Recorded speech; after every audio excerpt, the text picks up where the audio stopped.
At precisely 3:47 in the morning on April 9, 1943, two German military trains carrying over 600 soldiers and enough ammunition to level a small city collided head-on at full speed in the heart of occupied Belgium. The impact was so violent that the lead locomotives telescoped into each other, creating a fireball visible from 15 kilometers away. Metal shrieked against metal as railcars' accordion folded and exploded in a cascade of secondary detonations that shook the windows of nearby villages. When the smoke cleared and rescue teams arrived at dawn, they found a scene of absolute carnage. Twisted steel, burning cargo, and the bodies of Nazi soldiers scattered across 200 meters of obliterated railway. German High Command was baffled. How could two trains on the same track, moving toward each other, both believe they had the right of way? The investigation would take weeks, but the answer was far simpler and far more brilliant than anyone could have imagined. A single man, armed with nothing but a screwdriver and intimate knowledge of clockwork mechanisms, had turned an entire railway station into a weapon. Belgium in 1943 was a nation suffocating under the iron grip of Nazi occupation. 3 years had passed since German tanks rolled across the border, and the country had been transformed into a critical supply artery for Hitler's war machine. The railway system, once the pride of Belgian engineering, now served as the nervous system of the occupation, moving troops, weapons and stolen resources toward the Eastern Front. Every station, every switch, every signal was now controlled by German railway officers who ran the system with Prussian precision. Curfews were absolute, resistance was met with mass executions, and collaboration was rewarded with food rations. The Belgian people lived in a state of controlled terror, watching their country being used as a highway for horror. But beneath the surface of compliance in workshops and backrooms and quiet conversations, a different Belgium was stirring. A Belgium that refused to accept that ordinary people were powerless against an army that had conquered a continent. In the town of Leuven, 30 kilometers east of Brussels, there was a man who had spent his entire adult life doing one thing extraordinarily well. Henry Bosmans was 46 years old, and for 28 of those years, he had been the master clockmaker at the central railway station. His workshop, tucked into a corner of the station's second floor, was a universe of gears and springs and pendulums. Henri could disassemble a pocket watch blindfolded and reassemble it with the precision of a surgeon. But his true masterpiece was the station itself. Every clock on every platform, every timepiece in every office, every schedule board that dictated when trains arrived and departed, all of them synchronized to a master clock that Henry had built with his own hands. The German officers who now ran the station had no idea that the entire temporal framework of their operation depended on one quiet Belgian man who climbed ladders and oiled mechanisms and asked no questions. They saw him as part of the furniture, as invisible as the walls. Henri lived alone in a small apartment above a bakery that no longer had flour to make bread. His wife had died of pneumonia 2 winters before the invasion, and his only son, a university student, had been arrested in 1940 for distributing anti-Nazi pamphlets and sent to a labor camp somewhere in Germany. Henri had received one letter, heavily censored, and then nothing. The silence had hollowed him out, transforming grief into something colder and more patient. He went to work every day, wound the clocks, adjusted the mechanisms, and said nothing to anyone. The Germans thought he was broken, compliant, defeated. They were wrong. Henri had been studying the railway schedule with the intensity of a chess master analyzing a board. He knew which trains carried troops, which carried ammunition, which routes were critical to the supply lines feeding the Eastern Front. And he had noticed something that no German officer had considered. The entire system's coordination depended on synchronized time. If the clocks lied, the railway would believe the lie. The idea came to him on a Sunday in late March, during a mandatory inspection of the station's main clock tower. A young German lieutenant, barely old enough to shave, had accompanied him up the narrow stairs, smoking a cigarette and complaining about the tedium of occupation duty. The officer had made an offhand comment about how 2 supply trains would be passing through Leuven in opposite directions the following month, a logistical challenge requiring split-second timing. Henri had nodded politely, adjusted a gear, and said nothing. But in that moment, Standing in the clock tower with the mechanical heartbeat of the station ticking around him, he saw the entire plan unfold like the gears of a watch revealing their purpose. It would require precision, patience, and a willingness to accept that he would almost certainly be caught and executed. Henri climbed down from the tower that afternoon and began to plan the most important repair work of his life. The weapon was already in his hands, hidden in plain sight, waiting for someone brave enough to use it. Every clock in the station was connected through a system of synchronized mechanisms, all answering to the master timepiece that only Henri could access. The German railway officers checked their schedules against these clocks constantly, trusting them with the absolute faith that German engineering demanded. But Henri understood something fundamental about systems built on precision. The more perfect the system, the more catastrophic the failure when one small component is deliberately sabotaged. All he needed to do was wait for the right night, the right trains, and the courage to turn 28 years of craftsmanship into 28 minutes of calculated chaos. The clock was ticking, and Henri Bosmans was about to stop being invisible. The opportunity presented itself with the cold bureaucratic efficiency that defined every aspect of the Nazi occupation. On April 5th, a revised railway schedule was posted in the station master's office, and Henri, who cleaned the clocks in that office every Tuesday morning, studied it with the focused attention of a man reading his own death warrant. 2 military transport trains were scheduled to pass through Leuven station on April 9th, travelling in opposite directions on the same main line.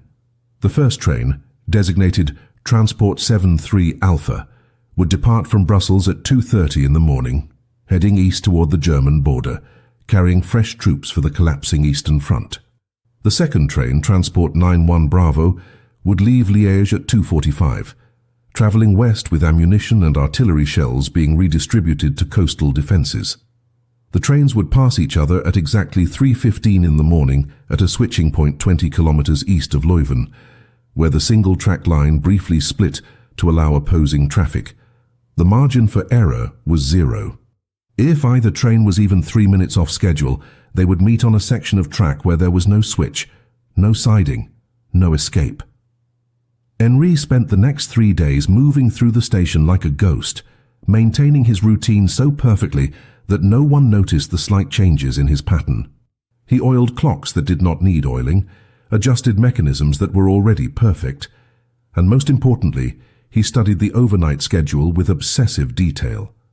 The night shift consisted of only 2 German officers, Lieutenant Hauptmann Klaus Weber, who managed the dispatch office, and Sergeant Otto Krause, who monitored the signal controls. Both men were creatures of absolute habit. Weber ate his dinner at exactly 8 o'clock in the station canteen, then worked in his office until midnight, before taking a 30-minute break to smoke in the rail yard. Krause remained at his post, but had developed a predictable pattern of falling asleep between 2 and 4 in the morning when train traffic was at its lowest. Henri had watched this routine for months, never imagining he would use the information for anything more than idle observation. Now, these small human weaknesses in the German precision machine were the gaps through which he would strike. The technical challenge was more complex than simply moving clock hands forward. The station operated on a coordinated system where every timepiece had to match within 30 seconds of the master clock, or alarm bells would sound in the dispatch office, alerting officers to a synchronization failure. Henri could not simply walk into the station at midnight and spin every clock forward by 15 minutes. The change had to be gradual, invisible, and distributed across the entire system in a way that would not trigger any warnings. He would need to access the master clock mechanism in the tower and adjust its regulator, the small weighted pendulum that controlled the speed at which the gears advanced. By increasing the swing rate by just 2%, he could make every clock in the station run faster, without any single timepiece appearing to malfunction.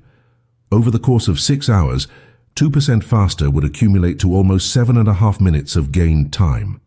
It would not be enough alone, but combined with manual adjustments to key clocks in the dispatch and signal offices during the brief windows when they were unwatched, he could create a 15-minute gap between what the clock said and what reality demanded. The moral weight of what he was planning pressed against Henri's chest every waking moment, making it difficult to breathe, difficult to sleep, Difficult to pretend that he was still the harmless old clockmaker who wanted nothing more than to survive the occupation, and perhaps one day receive another letter from his son. 600 German soldiers would be on those trains. 600 men, some of them barely older than his own boy, who had been conscripted into a war they might not even believe in. Henri spent hours trying to construct a moral framework that would allow him to live with what he was about to do. He failed. There was no framework, no justification, no equation that balanced out the mathematics of deliberate mass death. But every time his resolve weakened, he would remember the last words in his son's censored letter, the only sentence the Nazi censors had allowed through. "Papa, do not let them make you forget who you are." Henri understood now that his son was not asking him to survive. He was asking him to resist. On the night of April 8th, Henri Bosmans ate dinner alone in his apartment, a thin soup made from potato peels and water. He bathed, shaved with a straight razor that had belonged to his father, and dressed in his best shirt. He wrote no letter, left no confession, created no evidence that would implicate anyone else in what was about to happen. At 11:45, he walked through the empty streets of Leuven under curfew, carrying only his leather toolcase and a keyring that granted him access to every locked door in the railway station. The spring air was cold, and somewhere in the distance he could hear the rumble of a freight train passing through on a different line. Henri did not pray. He had stopped believing in God sometime during the occupation. But he believed in gears, in springs, in the absolute reliability of mechanical systems. And tonight, he would teach the Germans that even the most perfect machine could be turned against its masters by someone who truly understood how it worked. The station at midnight was a cathedral of shadows and mechanical breathing, the kind of space that existed in the gap between the world of the living and the world of the sleeping. Henri entered through the maintenance entrance on the north side, his key turning in the lock with a soft click that seemed impossibly loud in the silence. The main hall stretched before him, empty platforms gleaming under dim emergency lighting that the Germans kept burning all night to prevent sabotage. The irony was not lost on Henri. He moved slowly, deliberately, his footsteps echoing against the vaulted ceiling as he made his way toward the clock tower staircase.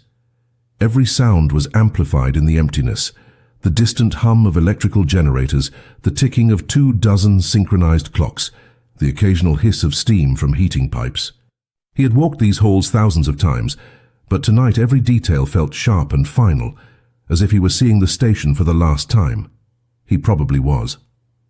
The master clock occupied the highest point of the station, a room barely 3 meters square at the top of 82 spiral stairs. Henri climbed slowly, his toolcase growing heavier with each step. His breathing labored not from exertion but from the weight of what he was about to set in motion. The room smelled of machine oil and old wood, familiar scents that had defined his adult life. The master mechanism dominated the space, a beautiful construction of brass gears and iron weights, its pendulum swinging in perfect rhythm like the heartbeat of time itself. This clock controlled every timepiece in the station through a series of electrical pulses sent every 60 seconds, synchronizing the entire system. Henri set down his toolcase and opened it with trembling hands. Inside were the tools of his trade: screwdrivers, calipers, small bottles of oil, jewelers' magnifying glasses, and one item that did not belong, a small adjustable wrench that he would use to alter the regulator weight.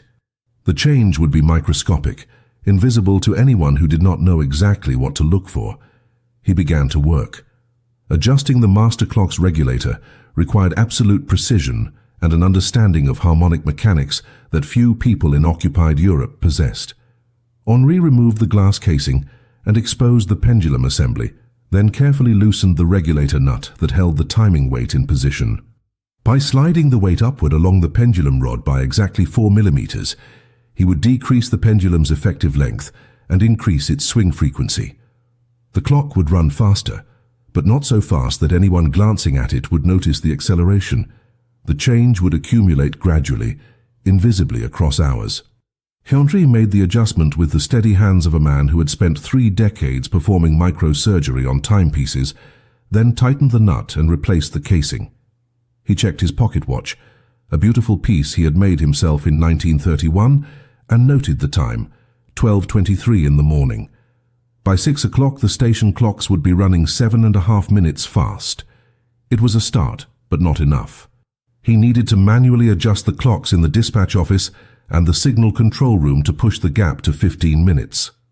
Lieutenant Weber's office was on the ground floor, directly adjacent to the main dispatch board, where train movements were coordinated and logged. Henri had perhaps 5 minutes to work before Weber returned from his midnight smoke break in the rail yard. The office clock was mounted on the wall behind Weber's desk, a large institutional timepiece with a white face and black Roman numerals. Henri entered the office with his heart hammering against his ribs, closed the door behind him, and pulled a chair beneath the clock. Standing on the chair made him feel exposed and ridiculous, a 46-year-old man playing at sabotage like a child playing at war. But his hands remained steady as he opened the clock's face and manually advanced the minute hand forward by 7.5 minutes, bringing it into alignment with where the master clock would be in 6 hours. The deception was now layered. The dispatch office clock showed a time that matched where the accelerated master clock would eventually arrive, creating the illusion of perfect synchronization. Anyone checking the time in this office after 6 in the morning would see a clock that appeared to be running normally, never suspecting that it was living in a future that had not yet arrived. The signal control room was the final and most dangerous target. Sergeant Krauss was stationed there, and while Henri knew the man usually dozed between 2 and 4 in the morning, it was now only 12:47. Henri would have to wait, hidden somewhere in the station, for over an hour before he could make his move. He retreated to the maintenance closet on the second floor, a cramped space filled with cleaning supplies and spare parts, and sat on an upturned bucket in the darkness. Time moved with agonizing slowness, each minute feeling like an hour, as Henri listened to the station's nighttime symphony, distant footsteps, the occasional rumble of a freight train passing through on a parallel track, the relentless ticking of clocks that were now lying to everyone who consulted them.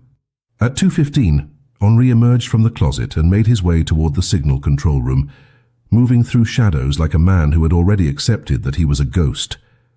Through the room's window, he could see Krauss slumped in his chair, head tilted back, mouth open in sleep. Henri opened the door with infinite care and stepped inside to finish what he had started. The signal control room was smaller than Henri remembered, barely large enough for the massive mechanical board that dominated one wall and the desk where Sergeant Krauss now slept with the abandon of a man who believed himself safe in the heart of occupied territory. The board itself was a masterwork of German engineering, a complex array of switches, levers and indicator lights that controlled every signal and track switch for 40 kilometers in all directions. Green lights indicated clear tracks, red lights showed occupied sections, and yellow lights warned of trains approaching switching points. Right now at 2:17 in the morning, the board showed mostly green with 2 yellow indicators, marking the expected paths of the morning's supply trains that were still hours away from departure. Henri stood in the doorway, his tool case in one hand, watching Krauss's chest rise and fall with the rhythm of deep sleep. The clock on the wall above the board showed 2:17, synchronized with the lying master clock that was now running approximately 4 minutes fast. Henri needed to advance this clock by an additional 7.5 minutes to complete the deception. Moving across the room required the kind of careful silence that only terror can teach. Henri placed each foot with the deliberation of a man crossing a frozen lake, testing his weight before committing, breathing through his nose to avoid any sound that might wake the sleeping sergeant. Krauss shifted in his chair, muttering something in German that might have been a name or a dream, and Henri froze completely, becoming a statue among the mechanical landscape of switches and dials. 15 seconds passed. 30. Krauss settled back into sleep, and Henri resumed his glacial progress toward the wall clock. He was halfway across the room when his tool case brushed against the edge of the desk with a soft scraping sound that seemed as loud as a gunshot in the silence. Krauss stirred again, his head rolling to one side, and Henri's entire body tensed for the inevitable moment of discovery, for the shout of alarm, for the end of everything. But the sergeant merely smacked his lips, scratched his neck, and continued sleeping. Henri had forgotten how to breathe. The clock was mounted high on the wall, requiring Henri to stand on Krauss's desk to reach it, a position that felt suicidally exposed. He climbed onto the desk surface with the aching slowness of a man 3 times his age, his joints protesting, his balance uncertain. From this height, he could see the detail of the control board more clearly, could read the labels on each switch and lever, could understand the terrible elegance of the system he was about to sabotage. Each train had a designated time slot, a precise window when it was expected to occupy specific sections of track. The control room received updates every 15 minutes from dispatch offices up and down the line, confirming that trains were on schedule. If Transport 73 Alpha and Transport 91 Bravo both appeared to be running on time according to their local clocks, no one would question the schedule. No one would suspect that the clocks themselves were weapons. Henri opened the clock face with a small screwdriver, his hands surprisingly steady despite the absurdity of his position, and began to manually advance the minute hand forward. Moving the hand required care because the clock was connected to the station's electrical synchronization system, and any sudden movement could trigger a lag alarm. Henri advanced the minute hand slowly, 1 minute at a time, pausing between each movement to ensure no warning lights appeared on the control board. 7.5 minutes felt like an eternity. With each click of the hand moving forward, he was pushing the station further into a false future, creating a temporal gap between what the clocks claimed and what reality demanded. By the time he finished, the signal control room clock showed 2:29 when the actual time was only 2:21 and 30 seconds. The deception was complete. Every clock that mattered in the station was now running approximately 15 minutes fast. When the dispatch offices in Brussels and Liège sent their trains forward at 2:30 and 2:45 respectively, they would be consulting clocks that told the truth. But when those trains reported their positions to Leuven station, the controllers here would check their own clocks and believe the trains were running behind schedule, never realizing that time itself had been weaponized against them. Henri climbed down from the desk with legs that felt like water, his entire body shaking with adrenaline and exhaustion. Krauss continued to sleep, oblivious to the fact that a Belgian clockmaker had just turned his control room into the trigger mechanism for a catastrophe. Henri moved toward the door, each step feeling like a small victory, his mind already calculating the timeline. At 3 o'clock station time, which would actually be 2:45, Transport 73 Alpha would report passing through the checkpoint west of Leuven. The signal controller on duty, checking the falsely advanced clock, would clear the track ahead, believing the eastbound train had plenty of time before the westbound Transport 91 Bravo entered the single track section. But Transport 91 Bravo would also be reporting on time according to its own truthful clocks, and by the time anyone realized the trains were converging on the same section of track with no switching point between them, it would be too late for either engineer to stop. Henri reached the door, turned for one last look at the sleeping sergeant and the board of lying lights, and stepped out into the corridor. He had 3 hours until the collision, 3 hours to disappear into the morning darkness, 3 hours to become the ghost he had always been. Henri did not go home. Going home would have meant waiting, and waiting would have meant thinking, and thinking would have destroyed what little resolve he had left. Instead, he walked through the silent streets of Leuven toward the eastern edge of town, where the railway line curved through a stretch of farmland before disappearing into the forest. He knew this section of track intimately because he had walked it dozens of times during his younger years when he had been courting his wife, and she had lived in a farmhouse near the switching station. That switching station was 8 kilometers east of Leuven, the place where the single track line briefly split to allow opposing trains to pass each other safely. It was also the last point where either train could be diverted to a siding if anyone realized the clocks were lying. Henri reached a small hill overlooking the tracks at 3 o'clock in the morning, according to his pocket watch, which meant it was actually 3:15 according to the station clocks that were now controlling the fate of 1,200 tons of steel and 600 human lives. He sat down on the cold ground and waited for the mathematics of time and distance to resolve themselves into fire and metal. The night was clear enough that Henri could see stars, though the moon had already set, leaving the landscape bathed in that particular darkness that exists only in the hour before dawn. He could hear the countryside waking around him, a dog barking in a distant farm, the wind moving through new spring leaves, the call of an early bird that had not yet learned that the world was at war. And then, beneath these sounds, he heard something else. A low rumble, distant but growing, the unmistakable sound of a heavy locomotive pushing through the night at full speed. Henri's chest tightened. Transport 73 Alpha, the eastbound train from Brussels, was approaching. He could see its headlight now, a single bright point moving along the track from the west, its beam cutting through the darkness like a lance. The train was massive, at least 15 cars long, its engine pulling hard as it accelerated through the flat countryside. In the locomotive cabin, the engineer would be checking his schedule, consulting his pocket watch, believing he was running slightly behind, and pushing the engine to make up time.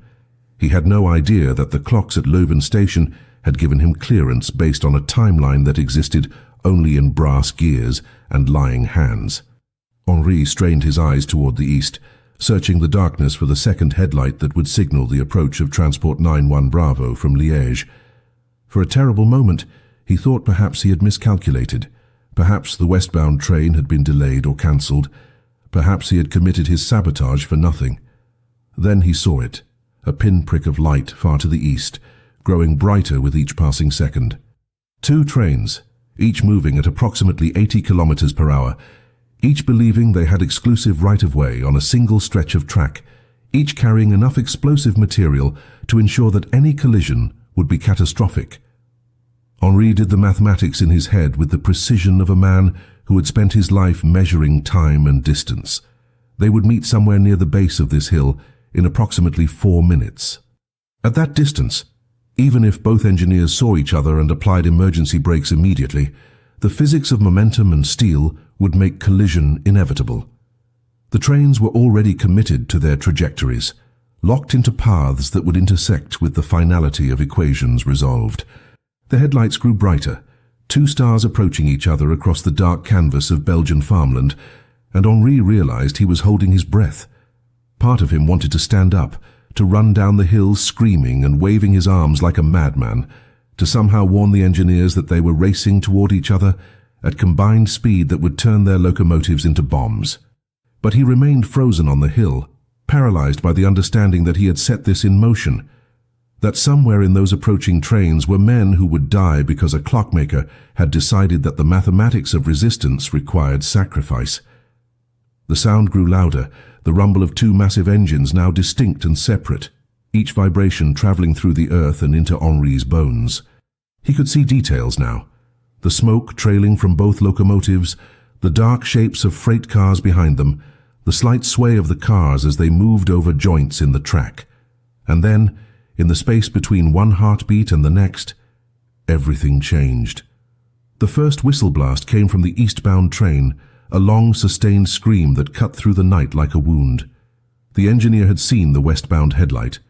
3 seconds later, the westbound train answered with its own whistle, a sound of pure panic and disbelief. Both engineers were now pulling their emergency brake levers, locking the wheels, creating showers of sparks as steel ground against steel in a desperate attempt to defy physics. But steel moving at speed has momentum that cannot be denied, has mass that cannot be unmade. Henri watched the headlights continue their approach, slower now but still moving, still converging, locked into a geometry that would resolve itself in fire. The sound of the brakes was like the screaming of metal animals, high-pitched and terrible, joined now by the secondary sounds of cargo shifting, of cars buckling against each other as the sudden deceleration compressed the train like an accordion. And then, at precisely 3:47 in the morning, the 2 locomotives met at the base of the hill, in an impact that transformed night into day. The collision happened in layers, each one distinct and terrible, unfolding over the course of perhaps 5 seconds, that contained more violence than Henri had witnessed in his entire life. The lead locomotives struck first, nose to nose at a combined closing speed of nearly 90 kilometers per hour, despite the emergency braking.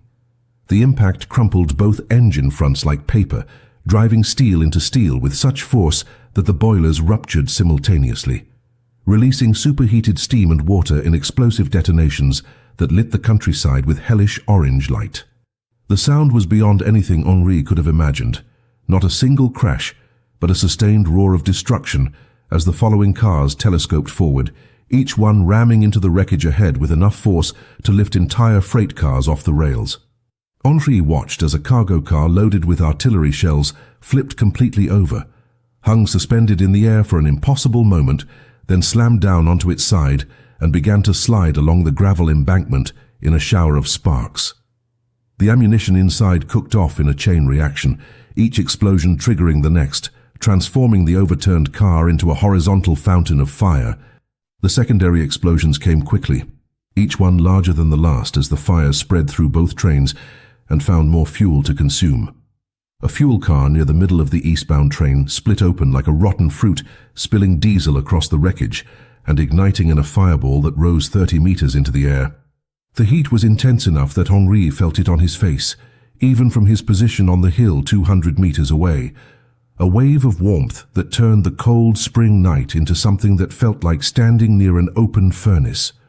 More ammunition detonated, heavy caliber shells that had been destined for coastal defense guns, each explosion sending shrapnel whistling through the air and punching holes in surrounding cars.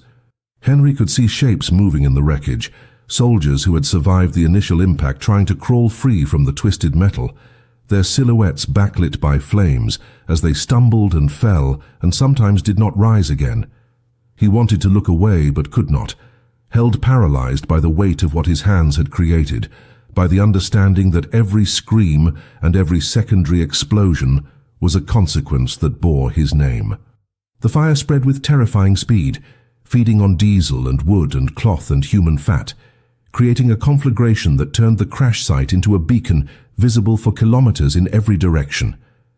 Henry could hear the sounds of dying men now, screams that cut through even the roar of flames and exploding ammunition, sounds that would live in his memory like splinters driven too deep to ever be removed. He told himself these were Nazi soldiers, men who had participated in occupation and murder and the machinery of genocide, men whose deaths would save Belgian lives and disrupt supply lines that fed the war machine. But the screams did not sound like the screams of abstract enemies or political symbols. They sounded like the screams of young men who wanted their mothers, who had not expected to die on a railway track in Belgium, who had believed the clocks when the clocks had lied. Henri found himself weeping without sound, tears running down his face as he bore witness to his own creation, unable to leave and unable to bear staying.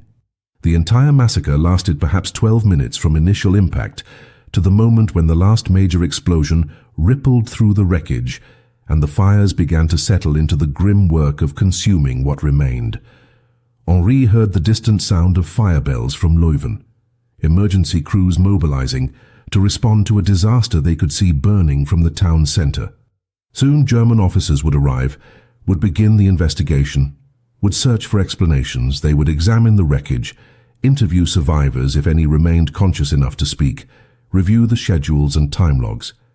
Eventually, someone would notice the discrepancies in the clocks, would realize that the station timepieces had been running fast, would begin to ask questions about who had access to the master clock mechanism. Henri had perhaps hours before his workshop was searched, before soldiers came to his apartment with questions and weapons. He should run, should disappear into the Belgian countryside and try to reach the resistance networks that operated in the forests. But he found he could not move from the hill, could not tear his eyes away from the burning trains. As dawn began to break in the east, painting the sky with colors that should have been beautiful, but felt obscene against the backdrop of the burning wreckage, Henri finally stood on unsteady legs. His back ached from sitting on the cold ground, and his face was wet with tears and smoke residue. Below him, the crash site had transformed from a scene of active destruction into something more settled and terrible, a landscape of twisted metal and smoldering fires and bodies that would take days to identify and weeks to properly count. Henri had destroyed 2 trains, killed hundreds of German soldiers, and disrupted a critical supply line to the Eastern Front. He had struck a blow for resistance that would be studied and analyzed and perhaps even celebrated if the Allies ever learned what had happened here. But standing on that hill as morning arrived, Henri Bosmans felt no triumph, no satisfaction, no sense that justice had been served. He felt only the crushing weight of what it meant to choose violence, even righteous violence, even necessary violence. He felt like a man who had opened a door that could never be closed again. Henry returned to his apartment as the sun climbed above the rooftops of Leuven, walking through streets that were beginning to stir with early morning activity. Shopkeepers opened shutters on stores that had nothing to sell. Women queued at the bakery, hoping for the day's meager ration of bread. And somewhere in the distance, the wail of emergency sirens continued as rescue crews worked at the crash site. Nobody looked at Henry as he passed. He was invisible again, just another tired man in worn clothes making his way home after a long night. He climbed the stairs to his apartment above the bakery, unlocked the door with hands that still trembled, and sat down at his small kitchen table without removing his coat. The apartment was exactly as he had left it the night before, the bowl from his soup dinner still in the sink, his bed unmade, his dead wife's photograph still hanging on the wall beside the window. Nothing had changed, and everything had changed. Henri sat in the silence and waited for the knock on the door that would signal the end. The knock came at 9:43 in the morning. Henri knew it was 9:43 because he checked his pocket watch, the one accurate timepiece left in a town where every public clock was still lying by 15 minutes. The sound was sharp and authoritative, the kind of knock that carried the weight of official power behind it. Henri stood slowly, crossed the small room and opened the door to find 3 German soldiers standing in the narrow hallway. The officer in front was young, perhaps 25, with the crisp uniform and nervous energy of someone recently promoted beyond his competence. Behind him stood 2 enlisted men with rifles, their faces carefully blank. The officer spoke in heavily accented French, asking if Henri was Henri Bosmans, master clockmaker at the central railway station. Henri confirmed his identity with a voice that sounded surprisingly calm. The officer informed him that there had been an incident, that the station clocks had malfunctioned, that Henri's expertise was required immediately for an investigation. It was not phrased as a request. They did not arrest him immediately, which surprised Henri more than anything else. Instead, they escorted him to the station, walking on either side of him through streets where Belgian civilians watched with carefully neutral expressions. At the station, the scene was controlled chaos. German officers moved through the building with clipboards and measuring instruments, documenting everything, photographing clock faces, interviewing the night shift staff who had been on duty during the collision. Lieutenant Weber sat in the dispatch office looking pale and shaken, answering questions in a monotone voice. Sergeant Krauss stood near the signal control room, his earlier confidence replaced by the hollow-eyed expression of a man who knew his career had just ended. Henri was led to his workshop on the 2nd floor, where a German technical officer, an older man with engineer's calluses on his hands and steel-rimmed glasses, waited among the scattered tools and clock parts. This man introduced himself as Hauptmann Friedrich Wolf, railway systems specialist, and asked Henri to explain the station's clock synchronization system. Henri explained everything with perfect technical accuracy, walking Hauptmann Wolf through the mechanics of the master clock, the electrical pulse system, the synchronization protocols. He showed the German officer his maintenance logs, his adjustment records, his calibration notes. He answered every question with the detailed precision of a man who had nothing to hide, because the best lies were always built on foundations of truth. Wolf listened carefully, took notes, examined the master clock mechanism in the tower. He measured the pendulum length, checked the regulator weight position, tested the electrical connections.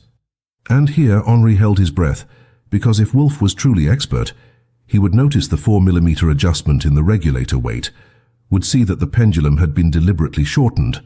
But Wolf, despite his technical knowledge, was looking for mechanical failure or electrical malfunction, not sabotage. The idea that someone would deliberately adjust a clock to cause a train collision was apparently beyond his imagination. After 2 hours of examination, Wolf concluded that the synchronization system had suffered a spontaneous failure, possibly due to voltage fluctuations in the electrical supply. It was unfortunate, tragic even, but these things happened in wartime when systems were stressed and maintenance was deferred. Henri was released at 2 in the afternoon, with instructions to repair the master clock immediately and submit a detailed report on preventive measures.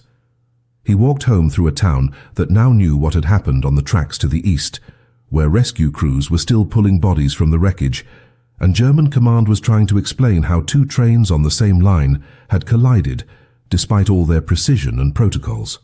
Henri climbed the stairs to his apartment, sat down at his kitchen table, and for the first time since the previous night, allowed himself to feel something approaching relief. They had not caught him. The investigation had concluded it was mechanical failure. He would not be executed at dawn. And in that moment of relief came a realization more terrible than any he had experienced standing on the hill watching men burn. He had gotten away with it, which meant he would have to live with it. The dead would stay dead. The screams would echo forever in his memory, and Henri Bosmans would have to wake up every morning knowing that his hands, the same hands that had crafted beautiful timepieces and repaired delicate mechanisms, had killed 600 men by moving clock hands forward. There would be no punishment, no confession, no absolution, only the weight of knowledge and the question of whether resistance justified the cost. The days following the collision transformed Leuven into a town under siege by its own occupiers. German military police swarmed the station and surrounding areas, conducting interviews, examining records, searching for any hint of sabotage or resistance activity. Henri continued his work, climbing ladders to adjust clocks, oiling mechanisms, maintaining the perfect facade of the compliant craftsman who asked no questions and offered no opinions. He reset the master clock to accurate time, filed his technical report blaming voltage irregularities, and watched as Hauptmann Wolf accepted his conclusions and moved on to other concerns. Lieutenant Weber was reassigned to a desk position in Brussels, his career permanently stained by the disaster that had occurred on his watch. Sergeant Kraus was court-martialed for sleeping on duty, sentenced to 6 months in a military prison, and sent east to serve his time. The German command needed scapegoats to explain the inexplicable, and they found them in human weakness rather than deliberate malice. Henri attended the memorial service the Germans held for their dead soldiers, standing in the back of the crowd with his hat in his hands, watching as officers gave speeches about sacrifice and duty. He felt like a murderer attending his victim's funeral, which was exactly what he was.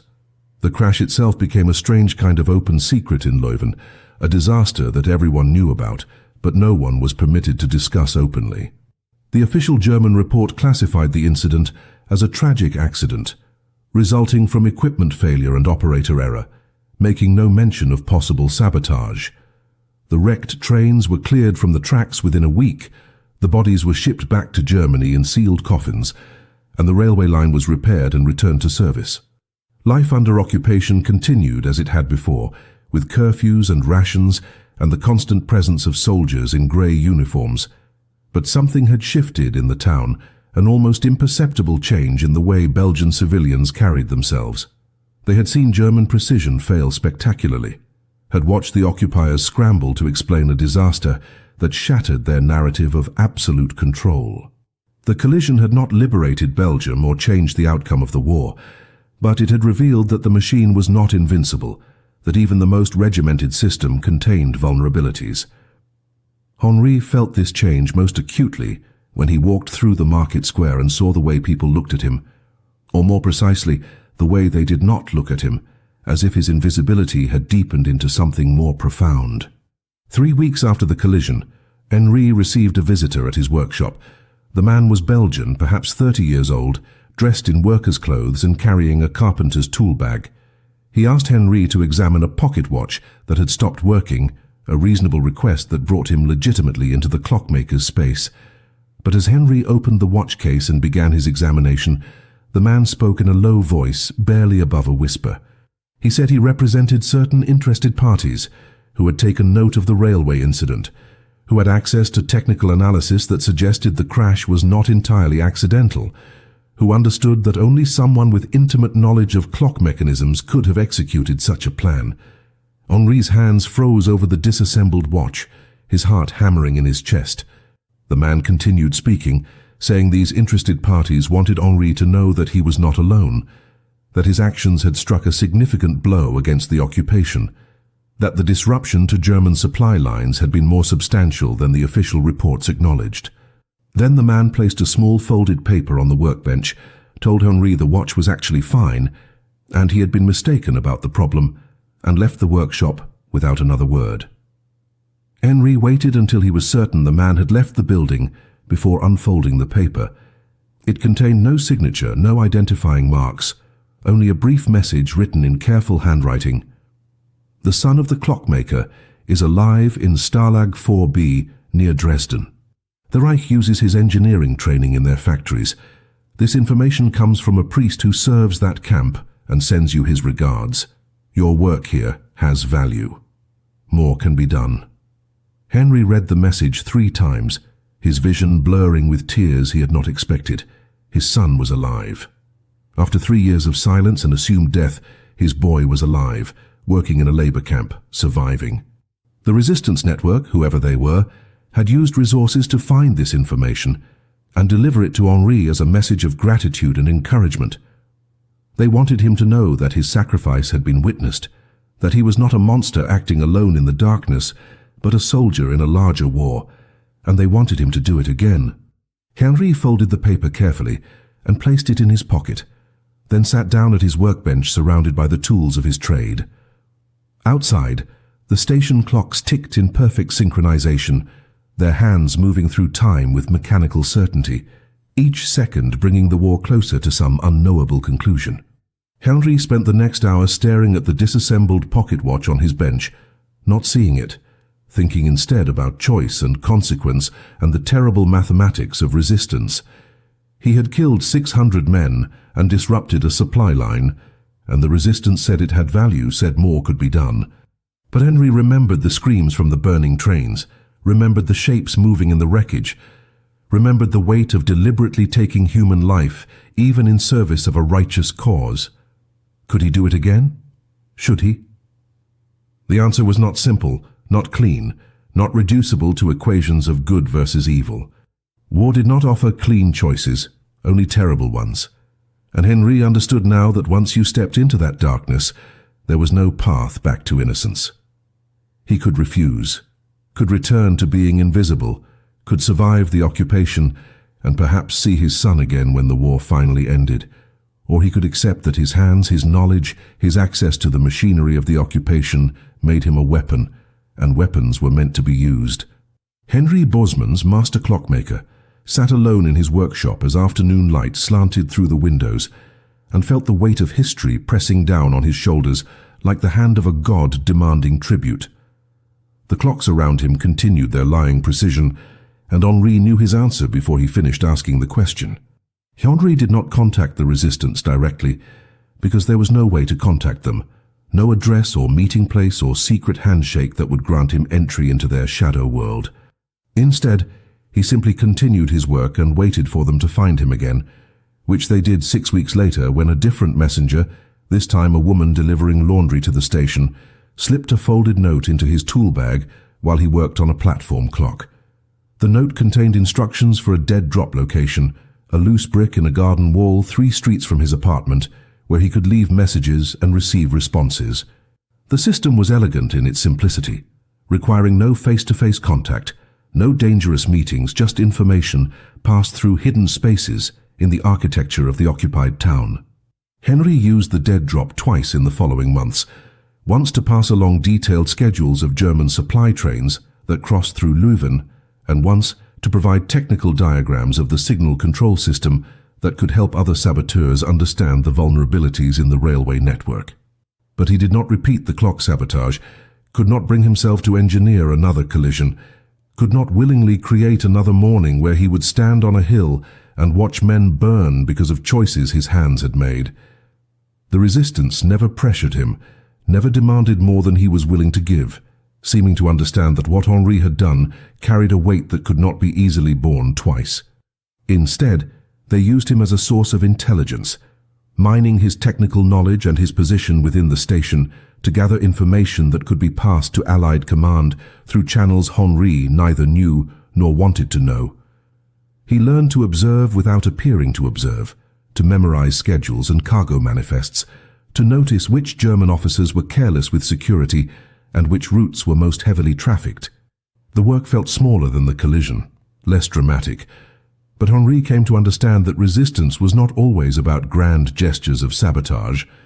Sometimes it was simply about being a thorn that never stopped pressing, a source of friction in the machine, a small persistent failure that accumulated over time into something more significant. He became part of a network he would never fully see, one man among hundreds or perhaps thousands who performed small acts of defiance that collectively degraded the efficiency of the occupation. The war ground on through 1944 with an increasingly desperate quality as Germany found itself crushed between advancing Allied forces in the West and the relentless Soviet push from the East.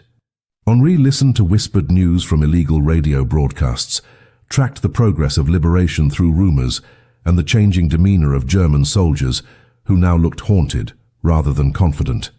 The railway traffic through Leuven shifted from supply trains heading east to evacuation trains heading west, carrying wounded soldiers and stolen art and high-ranking officers fleeing the approaching front.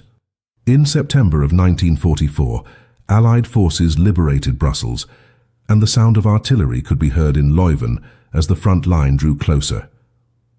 The German garrison began preparations for withdrawal, burning documents, packing equipment, destroying anything that might be useful to the advancing armies.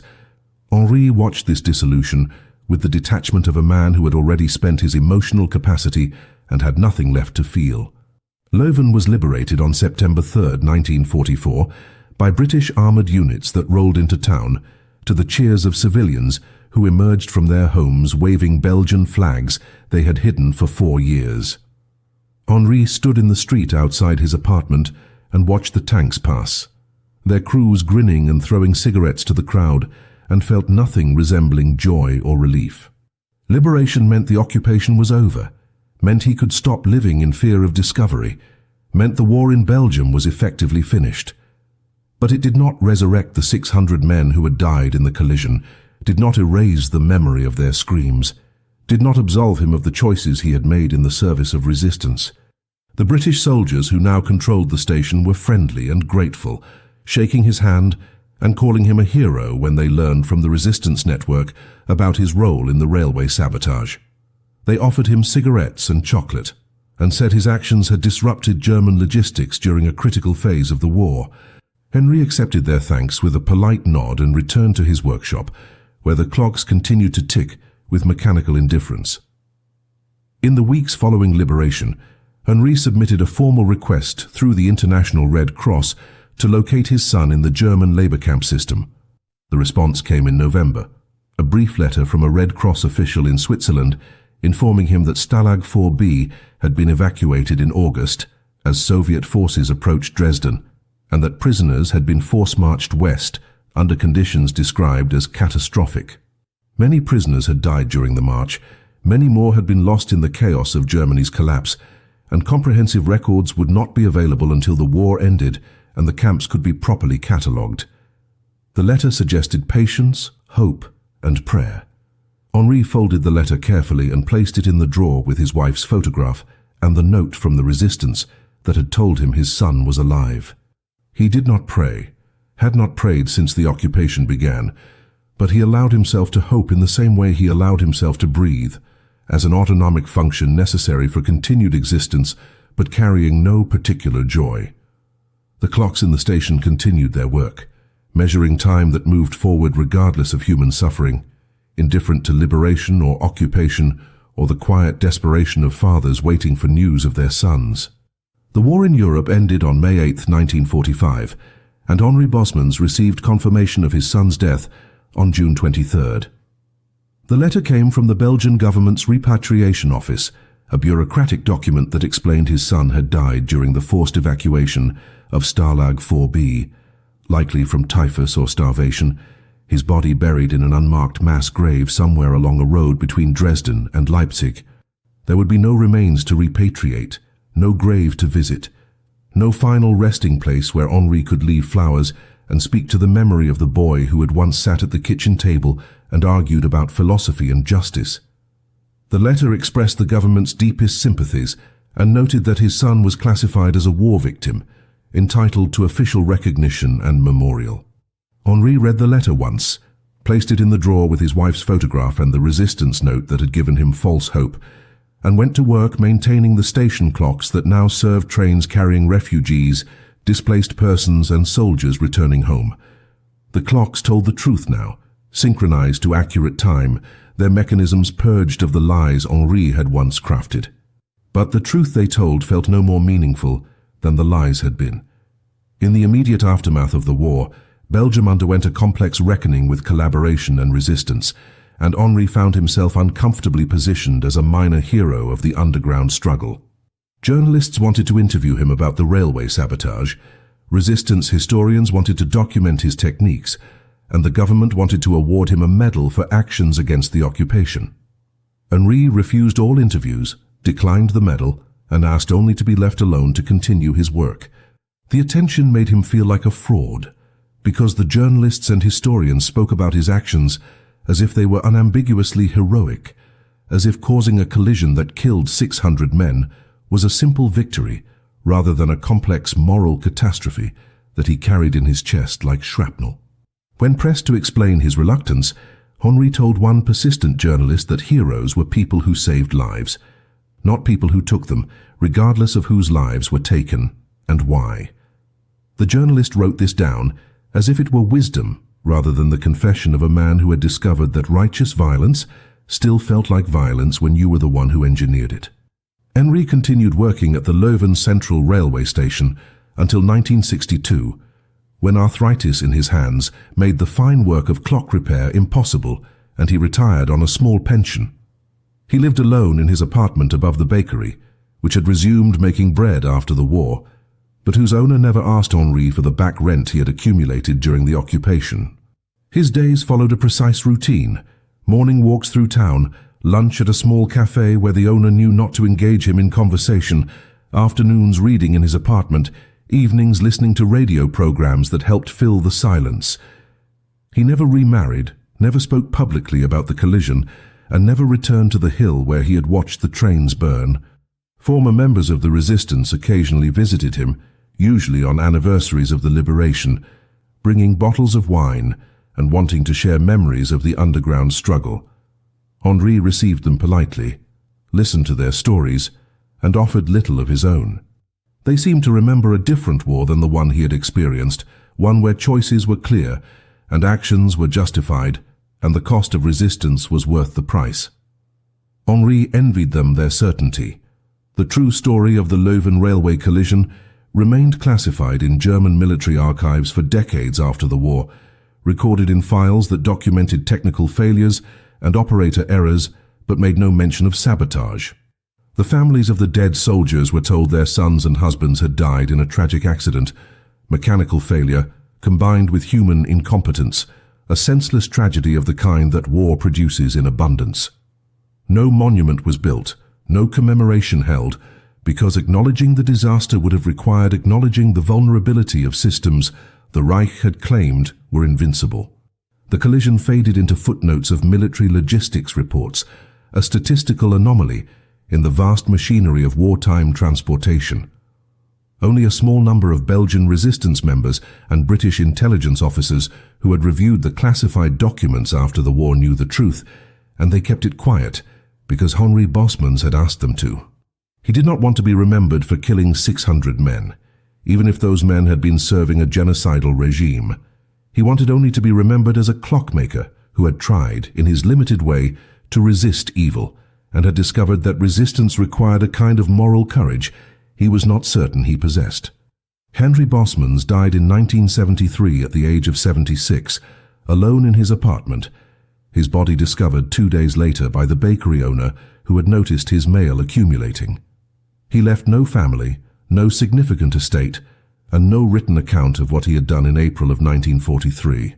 His funeral was attended by a handful of aging resistance members who remembered him as a quiet hero who had never sought recognition, and by the current station master who knew Henri only as the old clockmaker who had once maintained the railway's timepieces.